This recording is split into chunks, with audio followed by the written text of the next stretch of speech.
Bonjour à tous, 51e édition de la Solitaire du Figaro. Nous sommes sur les pontons à Saint-Quay-Portrieux. 35 voiliers derrière nous, autant de solitaires, hommes ou femmes. Il y a des bisus, autrement dit des marins qui participent pour la première fois à cette course de légende. Il y a des récidivistes, ceux qui se sont déjà illustrés en qualité de vainqueurs d'étape. Et puis il y a deux marins qui ont déjà remporté cette Solitaire du Figaro. Armel Lecléache à 2 reprises, Yann Eliès 3 fois. 4 étapes, 4 épisodes pour un total de 1826 milles nautiques. Un départ qui sera donné dimanche prochain. Nous serons le 30 août. Il sera 13h. Une étape longue. Départ de Saint-Quay-Portrieux. Ils iront virer et respecter une marque de parcours que le phare du Fastnet pour revenir à Saint-Quay-Portrieux après 642 milles nautiques. Une belle compétition, très certainement l'une des plus compliquées, course au large en solitaire. Pour nous parler de cette course un petit peu particulière cette année, Alex Picot, chef de projet de la Solitaire du Figaro. Bonjour Alex, un beau plateau. Bonjour Serge, oui un beau plateau, 35 skippers, tu l'as dit, 10 anciens vainqueurs, 2 femmes, un plateau d'étrangers avec un vrai niveau et il faudra surveiller les non-étrangers cette année qui participent à la course, les non-francophones pardon.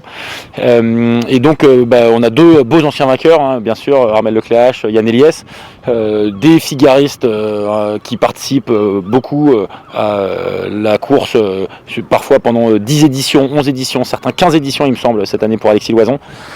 Et puis des bisus, hein, les 8 bisus qui participent à la course pour la première fois et se battent pour un trophée particulier, le trophée Beneteau des bisus qui sera décerné au bout de ces 3 semaines de course intense à Saint-Nazaire.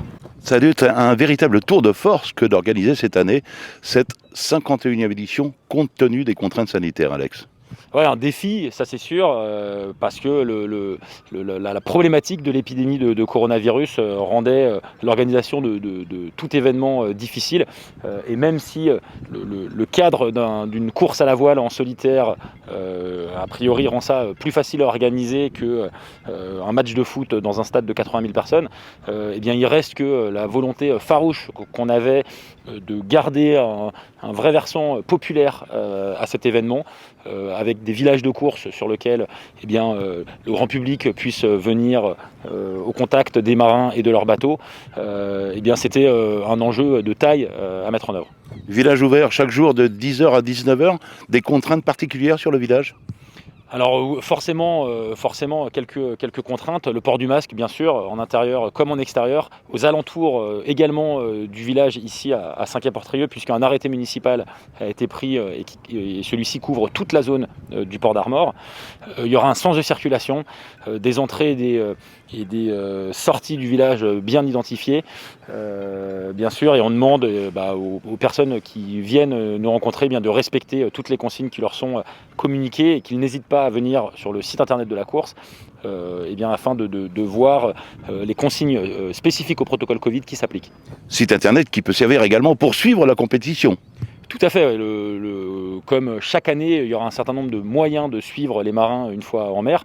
Le site, tu viens d'en parler, les réseaux sociaux de la course, Facebook, Twitter, Instagram, sur lequel on retrouvera des vidéos, des photos, des interviews des marins.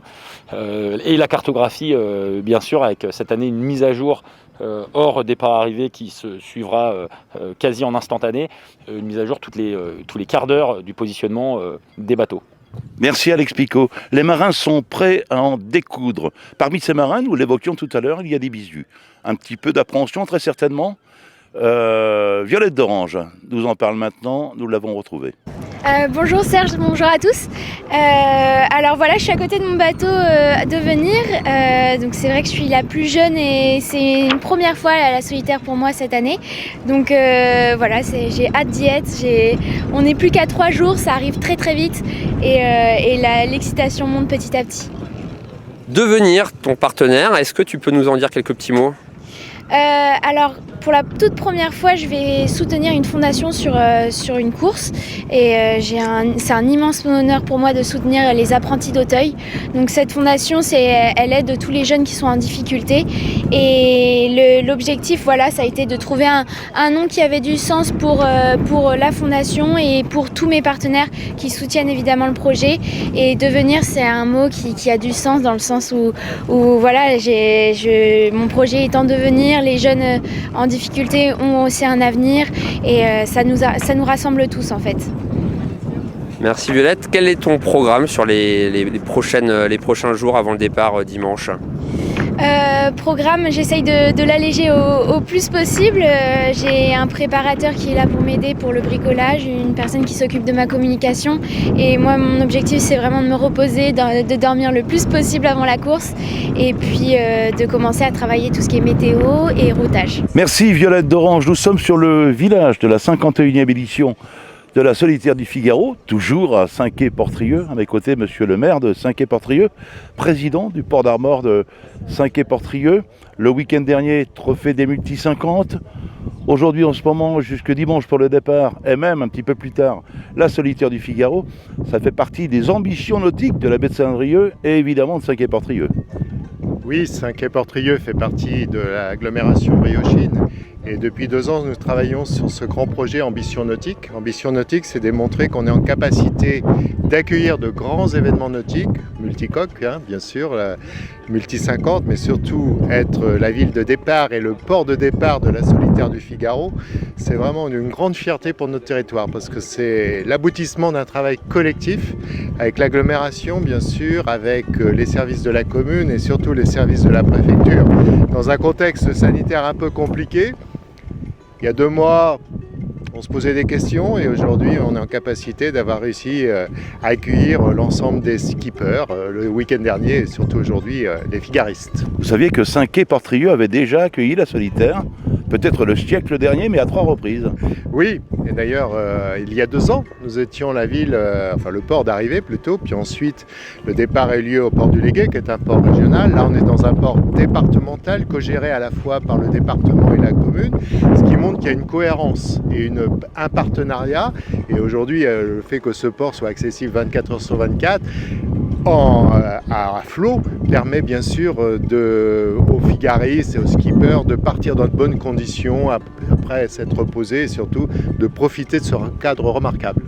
Dimanche, départ 13h, vous serez où, monsieur le maire, dimanche ? Je serai sur une vedette au départ avec l'ensemble des partenaires sur ce beau terrain de jeu qu'est la baie de Saint-Brieuc. Je pratique régulièrement puisque je pratique la voile, je pratique le moteur. On a des endroits remarquables, notamment les îles Saint-Quay lors des grandes marées où le bonheur c'est d'aller se poser et s'échouer, c'est le terme, d'aller sous les rochers chercher quelques, on va dire, crabes si possible ou quelques poissons, mais surtout pique-niquer et repartir après une bonne baignade. Il y a quelques costarmoricains engagés sur cette 51e édition. Vous avez un favori ? Non, je pense que mes compétences en navigation sont déjà dans le cadre de l'apprentissage, on va dire. Il y a de grands maîtres de la navigation qui sont présents. Je pense que je n'ai pas suffisamment de connaissances pour pouvoir faire un pronostic. Mais en tout cas, que Saint-Quay-Portrieux, le port d'Armor, soit la ville de départ, va donner de nouvelles perspectives et surtout on savait que c'était un projet qui était hyper important, très très important pour cette classe, pour les perspectives et pour que Dunkerque puisse les recevoir ensuite. Et on sait, si on n'avait pas pu réaliser ce départ, c'était toute une filière qui était en danger et c'est une grande responsabilité que porte à la fois la commune et l'intercommunalité de savoir qu'on aide tous ce pan de l'économie autour du nautisme. Merci Thierry Simelière, maire de Saint-Quay-Portrieux. On se retrouve demain pour une nouvelle quotidienne du journal de la Solitaire, ici sur le village ou ailleurs. À demain.